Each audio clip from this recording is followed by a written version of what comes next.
Maria couldn't believe her eyes when she saw who it was. Could it be, after 30 years? Yet here she was, in the same awful place where it happened.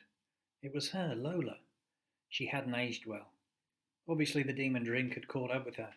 She looked jaded and drawn, still wearing feathers in her hair, and what seemed like that old dress she used to wear. What a waste, Maria thought.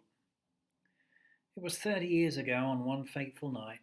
Maria and Jose were on date night. It wasn't easy then. They had 2 kids, but they tried to make time for each other around their busy lives. Both Cuban immigrants living in the US, they loved traditional Cuban music, so it was always a treat to go to the Copacabana. It was an old-style lounge bar that had traditional bar snacks, plenty of food, and a regular band that were pretty good. Although Maria enjoyed it more than Jose, he already felt like he was Americanized in his new home. Maria was sipping a martini as she noticed Lola, a showgirl at the Copacabana, with a bit of a reputation for being a flirt. Maria kept her eyes on Jose when Lola was around.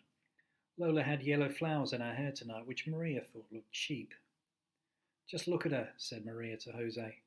Jose watched as Lola was doing the merengue on the dance floor. "Yes, she dances well." "Wrong thing to say," grew a scornful stare from Maria. As the band moved on to the cha-cha and Lola continued dancing, Jose noticed Tony the bartender looking admiringly at Lola. "Do you think there's something going on with Tony and Lola?" Jose asked Maria as he continued watching them. "There's something going on with Lola and everybody," replied Maria accusingly. Jose nodded and thought better than to continue with this particular conversation. They stayed another hour, and a man they hadn't seen before came to sit at the table next to them. He started chatting to Jose. He said his name was Rico. He was very well dressed and wore a diamond ring. He was obviously well known in the Copacabana by the staff. Rico watched Lola dancing and was clearly mesmerized by her. Maria just scoffed. I saw how Rico was glaring lovingly as Lola danced. Jose whispered to Maria, "You're not jealous, are you?" To which Maria gave him the middle finger. Rico called Lola over and they started chatting. Maria and Jose tried not to eavesdrop, but it was clear Lola was getting uncomfortable with Rico's advances. All of a sudden, Lola slapped Rico across the face and pushed him away. Time seemed to stand still after that. Jose and Maria knew this wasn't going to end well. The first thing that happened was Tony launched himself across the bar and headed straight for Rico. He landed a punch with such venomous force it knocked Rico off his feet. Jose immediately stood up and wanted to break up the fight, but Maria was trying to pull him back. Then out of nowhere a shot was fired.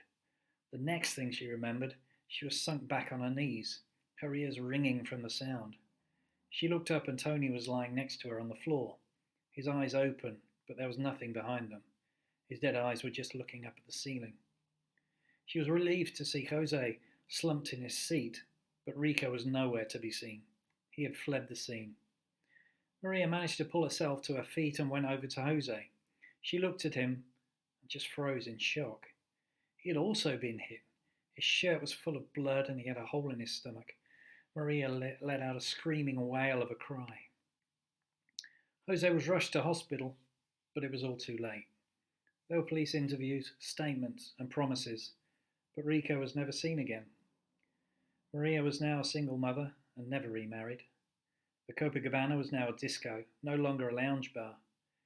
She wasn't sure what she expected to find here, but she certainly didn't expect to see Lola after all these years.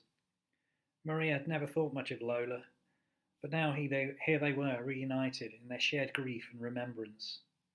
Maria walked over to her and said, "Lola?" Lola looked up, a shadowy figure of her former glorious self. "Maria," she said. They both hugged and sat and talked and cried.